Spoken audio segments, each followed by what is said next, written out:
Alejandro, Marcel, ¿Cómo te conoces? qué visita más esperada e ilustre. Oye, bueno, un año que se caracteriza precisamente por esta entrada al escenario masivo de la economía. La gente le importa, le interesa la polar, la colusión de los precios, la crisis europea, los créditos, el alza, los contratos. Como nunca, quiero que hagamos una reflexión ahí, que me ayuden, como nunca, un tema que parecía tan lejano, tan engorroso, que la gente le hacía el quite, hoy día se transformó en un tema de cotidiano, donde de una u otra forma la gente entendió que tenía que preocuparse, que tenía que tenía que hincarle el diente, que no podía solo hablar de farándula, que tenía que meterle este tema a la canasta familiar del día. Hay que darle un poco, hay que darle más rating. Yo creo que hay un efecto, yo creo que, por ejemplo, lo que partió siendo en su minuto Franco y Antonino con el programa que tenían radial y después con el programa que posteriormente siguió en televisión, eso de ir explicando un poco la economía real, en qué me afecta, en qué me ayuda.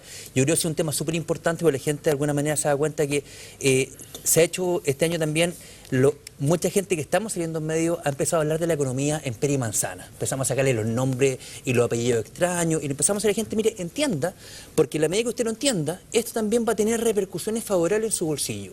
Y yo fui un poco lo que pasó con el caso de la Polar, en donde la gente ha despertado, no solamente la Polar, la gente despertó con el movimiento estudiantil, la gente hoy día opina con respecto a lo que está pasando con los pollos, opina lo que está pasando con los supermercados.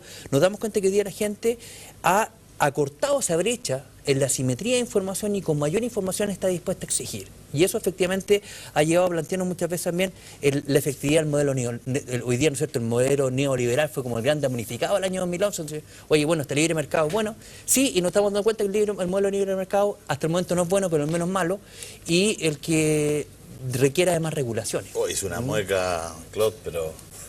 No, si mi mueca casi terminó en el vacío, allá en el... Casi salta el vacío del 10º piso. Es que ese es un tema, ¿viste? Lo que acaba de hacer Alejandro es precisamente un error sistemático que se comete en este país. El modelo de libre mercado. ¿Qué libre mercado? ¿Dónde está el libre mercado? ¿En qué parte han visto ustedes ese fantasma que se llama libre mercado? No existe el libre mercado en Chile. Nunca ha existido. Lo único que hay, monopolios, oligopolios, concentración de la propiedad y del poder. Eso es lo que hay. ¿Qué modelo de libre mercado es esto? La concentración se genera no existe eso. ¿Eso dónde está? El crecimiento, en el pizarrón de la universidad, ahí estaba el libre mercado. La importancia de que haya regulación es porque efectivamente la tendencia en los crecimientos es un crecimiento normal, que a la medida que nos vamos incrementando y los buenos actores empiezan a servir la pega y empiezan a comprar los demás abajo, se genera concentración, es una consecuencia del crecimiento. Y ahí es donde efectivamente nos tenemos que dar cuenta que tenemos que empezar a poner coto. ¿Hasta cuánto puede crecer y de qué manera hacemos que efectivamente no se dañe la libre competencia? Alejandro, eso es teoría. Sí, claro. La realidad, el modelo que hay en Chile, ¿es un modelo de libre mercado? Sí. ¿Y dónde está el libre mercado? Hoy día tenemos que empezar a regular para poder efectivamente flexibilizar. Hasta donde yo sé, perdona, pero libre mercado significa muchos oferentes y muchos demandantes. ¿Dónde están los muchos oferentes? Y cuando el mercado empieza a evolucionar, se empieza a concentrar. Pero ¿cuándo existió en Chile el muchos oferentes? ¿Cuándo? O sea, es cosa que lo veamos en cualquier rubro. ¿Pero dónde? La AFP empezaron 12. Y no eran muchos, digamos, eran 12. Y teníamos 8 millones de trabajadores. Y ahora llegamos a 3,70% de concentración. Bueno, pero nunca ha sido una cosa así muy amplia. Ese modelo de libre mercado no existe. Llevando el tema ahí, 3 ISAPRES que tienen el 75%, 3 AFP que tienen el 70%, 3 cadenas de farmacia que tienen el 90 y tantos por ciento, 3 grandes supermercados con el 70 y tantos. Eso no es un modelo de libre mercado. Es la consecuencia de un modelo de libre mercado cuando se empieza a concentrar por el éxito de los buenos actores. Dejamos que se nos fuera un poquito. Sin lugar a dudas, yo creo que sí. Porque también tiene que ver con los bancos también en pocas manos y finalmente la gente crece no por fortunas propias, sino que crece con plata prestada, la plata es de los con chilenos. Estas triangulaciones media extrañas. Es que sabes que el error ahí es porque se dice libre mercado, se entiende como aquellas políticas que permiten la instalación de cualquier negocio y todo tipo de prácticas dentro de los mercados. Eso no es libre mercado. eso es libertad de hacer, eso es laissez-faire, la lógica propia del capitalismo, que no es libre mercado. Teóricamente, libre mercado es aquel donde existe competencia efectiva y eficaz. Miles y miles de oferentes, miles y miles de farmacias, miles y miles de supermercados, miles y miles, o por lo menos 50, 60 o 70 líneas aéreas. La consecuencia Por del lo tanto, crecimiento no hace existe. que los actores Bueno, se empiecen a integrar. pero no es la Está pasando consecuencia. también lo mismo, por ejemplo, en las universidades. Perdona, Chile es pero un no país es la chico, consecuencia de eso.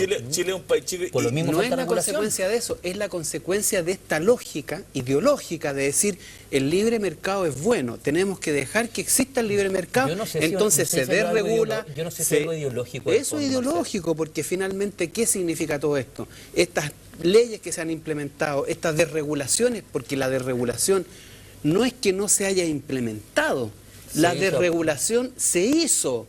No hay regulación, no porque nunca haya habido. No fue mágico, yo creo que se es mágico. desreguló algo. Sí, pero yo creo que es medidas demasiado, de yo creo que estáis desregulación, viendo pues. demasiadas manos Pero invisibles que ¿cómo una vez lo pero una vez si lo la mano nombraste. invisible existe, pues Sí, mira, pero veo que la sacan están- todos los ¿ah? días del bolsillo Pero yo creo que 70, está, 80, hay- 90% hay- de márgenes de ganancia. ¿Ah? Pero yo, como digo, yo para mí aquí es una hay consecuencia. políticas aplicadas, la política de desregular el mercado Pero financiero. no había una Es promesa una en política. 20 años de gobierno de la concertación, Alejandro, no había una promesa, porque este punto es importante. Chile llegó, se liberalizó la economía, el mercado, hubo un grupo que se tomó ideológicamente los negocios, la economía del país. Entregando recetas. La dictadura, digamos, el país dijo no a ese. Y nació una ilusión, que era la del arcoíris, la alegría ya viene y todo, que tenía que ver un poco con esto, digamos, con país si más bien justo. estando en el libre mercado, si bien estando en el modelo, regularlo, hacerlo más justo, redistribuirlo mejor. Y resulta que pasan 20 años y todos, absolutamente todos los estudios dicen que creció la pero brecha. estamos peor, claro. Que todo, o sea, no estamos peor en términos, porque yo creo que eso... porque hay más brecha, porque ¿no? A eso me refiero. claro, eso es chaquetero, en el fondo mucha gente dice estamos peor que... No, estamos peor que la historia, no estamos, mentira, estamos mejor en la salud, estamos mejor en muchas cosas. educación también hemos avanzado mucho. Se ha avanzado, pero sí... Tú puedes dudar muchos temas de la educación, Claro, pero la movilidad que generaba porque es también impresionante. lo cruza la tecnología, también lo cruza la moral humana, digamos, de 20 años, digamos, o sea, el ser humano como especie Claro. evolucionó, quiere globalización. más justicia, quiere globalización, o sea, hay una serie de cosas que antes se hacían y quedaban guardadas en una bodega que hoy día no se pueden hacer nomás, digamos. Entonces, estaban los elementos, más estaba el caldo de cultivo para haber mejorado en esos aspectos, y uno siente que en esos aspectos no se mejoró. Se involucionó. Es más, Bueno, se pero involucionó. esas son...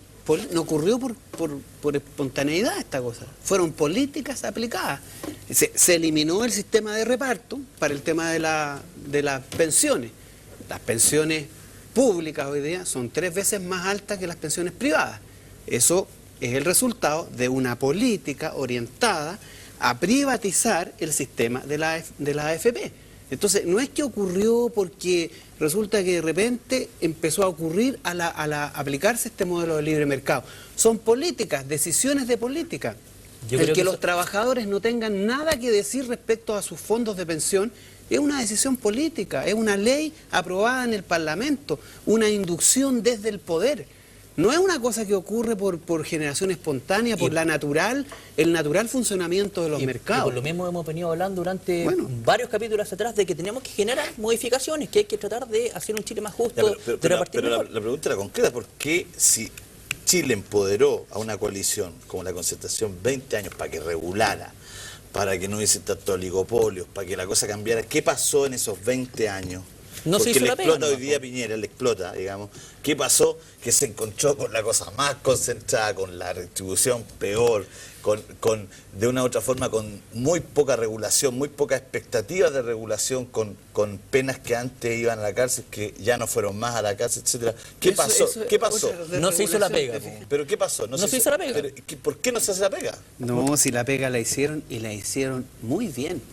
Eso es lo que hay que decir. Esta gente, la Concertación, hizo una transacción política, porque esto es política finalmente. Se hizo una transacción política.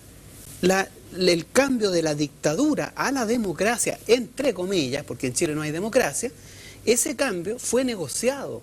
Fue negociado con Cáceres, fue negociado con Valerino, el general Valerino, y las reformas constitucionales que se aprobaron fueron negociadas. Y esas reformas constitucionales, el paso de la dictadura a la pseudodemocracia, fue un pacto entre la Concertación y la dictadura, o la alianza, llámenle como le llamen. Y dentro de ese pacto... No es lo mismo la alianza que la dictadura, eso no te lo puedo aceptar. Es lo mismo, porque porque en este minuto tiene un gobierno constituido por más del 50% de los electores, que fue constituido libre y democráticamente. De la gente que vota, de la gente que vota, el 50% más uno. No, pero que también dividamos dividamos el agua. Es importante dividir el agua. Son algo distinto. No, también, pero que dividir el agua. Pero para mí es la misma más que cosa. algo. Incluso yo diría que, bueno, son matices, ya, no importa. El tema es el siguiente. Aquí un acuerdo que hubo y que está escrito es que la Concertación iba a dejar intacto el modelo económico instalado. ¿Y dónde está escrito eso? Yo esas manos invisibles... Hay miles y miles de artículos que tú puedes ver, libros... Por favor? Pero usted habla que escrito en constitucional. Como constitución, digamos. Las obras de Edgardo Benninger, artífice mefistofélico de la transición y la negociación. Sí, porque si son mefistofélicos, viejo, porque hacen cosas satánicas, hacen cosas a escondidas del pueblo, detrás del pueblo, en operaciones que están cerradas bajo 4 llaves, digamos, y nadie se entera hasta que después, antes de morirse, como una manera así como de salvarse, escriben todas las operaciones oscuras que hicieron en las negociaciones políticas con la dictadura. Y dentro de esas negociaciones está escrito, más que escrito, lo escribió Benninger, en sus obras, el hecho de que ellos se habían puesto de acuerdo para no modificar el modelo económico. Esa fue la primera gran transacción. Y otras más, que son más secretas aún, el tema del cobre. Si el modelo económico ha funcionado bien y hoy día requiere regulación. ¿Cómo puedes decir eso, Alejandro? A ver, Marcel, tenemos que empezar a analizar este tema. Tenemos que empezar a ver este tema después de 30 años que se han aplicado una serie de medidas, y esas medidas hoy día hay que empezar a regularlas. Hoy día tenemos que empezar a hacer la manera de hacer un rayado de cancha. Lo hablamos la semana pasada, tenemos que es perentorio que hagamos nosotros una reforma. Tú dices, están las piezas bien tiradas, pero hay que arreglarlas, así no sirve. Hay que arreglarlas, hay que poner sanciones, que decías tú que de repente una figura legal que era con cárcel, hoy día desaparece. Hay que arreglarla, que la gente vea que efectivamente las sanciones se cumplen y que las reglas están para cumplirlas, no para que efectivamente la gente se las pase por debajo, ¿no es cierto?, o por arriba o la eluda. Entonces, en ese sentido es importante. Pero eso tiene que ver con la representatividad un poco, porque claro, con la representatividad. Porque Ricardo Lagos fue a hablar con Sebastián Piñera hace unos días y dijo que el binominal era un cáncer. Es muy hipócrita este Ricardo Lagos. Ahora que amigo personal de Amaneció cruzado hoy día. Marcela amaneció cruzado. Si yo escuché esas declaraciones, qué vergüenza. ¿Cómo puede decir eso? ¿Acaso el niñito era un inválido político que no pudo hacer las transformaciones que tenía que hacer? Eso es un cuento. Le quiere sacarse su responsabilidad política con la UDI, ¿no? Y eso está ahora pinta muy bien, pues. Ahora echarle la culpa al gobierno, a Piñera, a la UDI, a Renovación Nacional. Ellos no dejaron hacer nada. Yo quise hacer todo por el bien de Chile y ellos no me dejaron. ¿Quién le puede creer eso a un señor como Ricardo Lagos? ¿A quién le puede creer eso? No le creo nada, absolutamente nada. Ellos no hicieron nada por transformar estas cosas, nada. ¿Tú sientes que no le pusieron la pasión y la energía que tenían que No le pusieron la valentía política, porque son cobardes además. No, oye, cosas extrañas, no fueron suficientemente hombres para hacer las transformaciones que este país requería. Eso quiere decir que fueron lo contrario a eso, digamos, en términos políticos, digamos, ¿no? No tuvieron la valentía moral para hacer las transformaciones que tenían que hacer. Hay cosas que están mal hechas. Por ejemplo, tuve el contrato de las concesionarias, tú mismo lo comentabas la otra vez en tu programa de radio. Es una cosa que es dantesca. Es inexplicable. ¿Qué cosa? Los contratos con las concesionarias, por ejemplo, de las autopistas concesionarias. Es una cosa que entonces... Pero ayúdenme aquí, ustedes que son economistas, ayúdenme aquí. Porque yo empecé a reportear y a entrevistar para que alguien me diera una respuesta por qué los contratos. Porque siempre la respuesta es, bueno, los contratos que se podían firmar, bueno, no. Denme razones técnicas. Y empecé a indagar, y entrevista, porque alguien tiene que decir, oye, la manga es así de ancha para las concesionarias y así de chiquitita para el Estado y los usuarios, por algo, hay una razón. Y llegué a una entrevista que me pareció la más pertinente de todas y la mejor, donde alguien me decía que en ese momento, para conseguir las lucas por eso lo quiero llevar a usted en materia los bancos económica. internacionales. Para conseguir las lucas en los bancos internacionales, esas concesionarias, para que les prestaran la plata para hacer esas carreteras, necesitaban que los contratos tuvieran estas cuestiones de que se iba se aseguraba un piso, que se pagaba no sé qué. Es una respuesta más bien convincente. Pero Incluso no sé si para el Transantiago, que por eso siempre se le iba a pagar los pasajeros, para que prestaran las lucas. Eso, es así, se estila eso, que un banco internacional le pide a una transnacional que el Estado de un país le entregue un contrato donde le... No, y de hecho, a mí me da risa también, ahí me voy a poner de acuerdo. Hace ratito ahí me voy a que me poner están de, mintiendo. en este caso sí me voy a poner de acuerdo con Julio César, con Marcel. Por ejemplo, uno de los discursos del expresidente Lagos cuando dice, hemos construido no sé cuántos kilómetros de carretera. Dijo. Ahora sí que Lagos, encima ahora lo sí hizo que él. Lagos no viene más acá, me trató de invitar un año y ya con estas 2 semanas no. No, pero Ni lo llamen, ¿ah? pero Gracias. es re fácil decir, hemos construido, porque la verdad, el que está pagando el costo operacional de utilizar esas autopistas concesionadas es el consumidor. ¿Cuánto cuesta ir hoy día de Santiago a La Serena? O sea, es bastante más caro. Con mejores condiciones, mejor infraestructura vial, más seguridad, pero es bastante más caro que irse antes. Entonces, el costo, de alguna manera, el gobierno tercerizó la construcción y también tercerizó los costos. A mí no me cuesta ni uno y paso las condiciones. Entonces después, efectivamente, salgo cortando simplemente ¿Cuántos maletines la wincha de colores. negros hubo detrás de esas operaciones? No sé, a mí no me meten en ese tema. ¿Cuántos maletines negros? Esa es la gran pregunta. Y la Polar es el ejemplo, El ícono, ¿no es cierto? Maletines La Polar negros. es la infografía, la Polar El es niño símbolo. el niño símbolo de esta desregulación y de lo que ha pasado con años, y yo creo que marca el año, ¿no? Pero fíjate que, exactamente, y hay una cosa, del tema que hablamos que no se ha hecho la pega, de Peribonio, ¿no es cierto?, el director... Vamos a hablar de Serenat, Peribonio, vamos a hablar de la Polar, vamos a hablar de todos, pero yo les quiero decir a ustedes que ya no me... Este fin de año, ustedes dos, la verdad es que han tenido una participación en el programa espectacular. Yo les quiero agradecer desde ya, todavía no terminamos, pero desde ya les quiero agradecer este año. Ha sido súper importante tener sus visiones, todas argumentadas. Uno puede estar de acuerdo o no en la casa. Sin lugar de No, de verdad, puede estar de acuerdo o no en la casa, pero ustedes tiran argumentos, ponen debate, ponen temas. Seguramente en muchas casas ha seguido la discusión, hemos ocasionado separaciones, distanciamientos de la pareja. Pero da lo mismo. Hemos puesto temas y hemos conversado de Chile. Así que ustedes dos se tienen ganado. Bueno, no, porque él seguramente va a otro lado. Va. Sí, que Oye, vaya lejos del cielo. Oye, porque si nos vamos a ir nosotros al cielo, mal negocio. Oye, me parece que no caen los dos juntos ahí. Oye, Alejandro, decías que la Polar era como el niño símbolo de esta desregulación. Y venía a mostrar también que no se ha hecho la pega, Coran. De hecho, dice el mismo Peribonio que entre el año 2005 y 2009 se presentaron más de 1.300 denuncias al CERNAC por estas autoimposiciones hechas por, ¿no es cierto?, de cobranza, hechas por la Polar. Lo que pasa con eso, Alejandro, es que yo creo que las reglas están hechas, digamos, que está la intención, pero si no está el peso y el apoyo político para esto, no ocurre nada. No.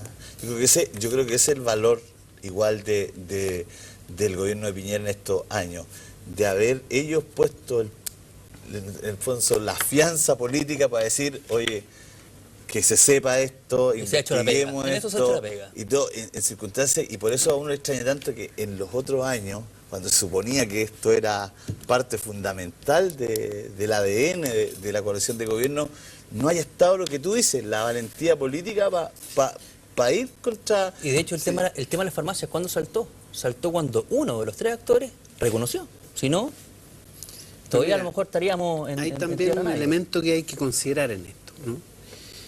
Durante todos los gobiernos de la concertación hubo una suerte, o sea, ¿cuál era el rol de la concertación? ¿No?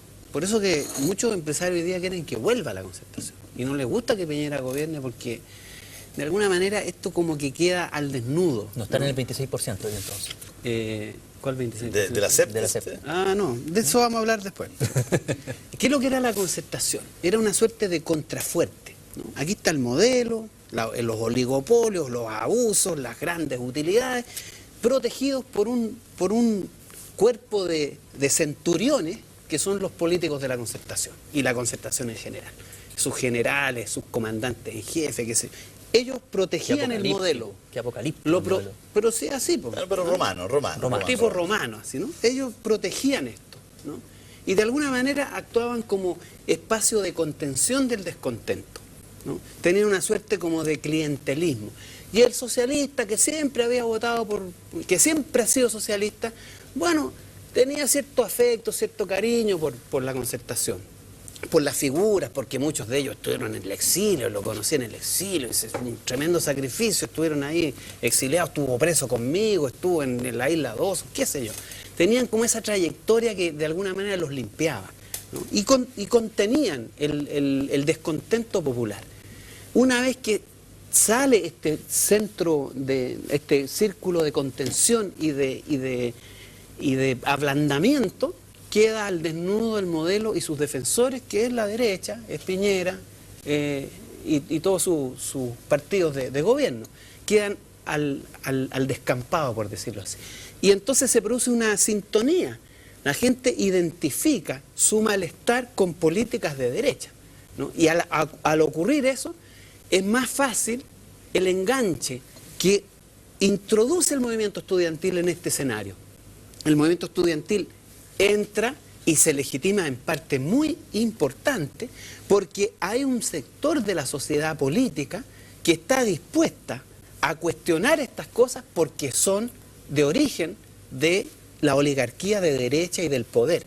Y ya no está la Concertación defendiendo esto, entonces se sienten de alguna manera más libres. Eso ocurrió, digamos. Claro, no es culpa de Piñera, digamos. Ellos comparten el pecado original de ser partidos de derecha que colaboraron con estas políticas, que instalaron estas políticas, que aprueban estas políticas, que les gustan estas políticas, que se han beneficiado de estas políticas, ¿no? Pero ya no está la Concertación para defenderlo, ya no está la Concertación para mantener una suerte de statu quo. ¿Tú no estás de acuerdo con eso? No, Eso es lo que ha ocurrido. Es una visión muy acomodada, muy ideologizada una realidad. Para terminar, es política nomás, mira. Sí, por eso, muy para ideologizada, terminar, por lo mismo. el movimiento estudiantil es el que hizo entrar la economía en esta historia. Porque el movimiento estudiantil, escúchame, pero partió con la colusión de la Polar. No, pero espérate, esta pregunta que tú hiciste, ¿por qué la política, por qué la gente está interesada? Porque el movimiento estudiantil fue muy sólido en esta materia. El movimiento estudiantil fue capaz de establecer el vínculo entre las demandas políticas y la cuestión económica. La reforma tributaria, el tema de la reforma tributaria entró por el movimiento estudiantil, la renacionalización del cobre entró por el movimiento estudiantil, pero por supuesto, ellos lo instalaron en el debate público. Y ahí se empieza a discutir más de economía, ahí la gente empieza a vincular más que la política y la economía son prácticamente las dos caras de una misma medalla. Y que son parte del tema social. Bueno, pero ese es el análisis que hago yo. Pero yo lo veo, no sé, yo lo veo con una carga demasiado... Está tan malo.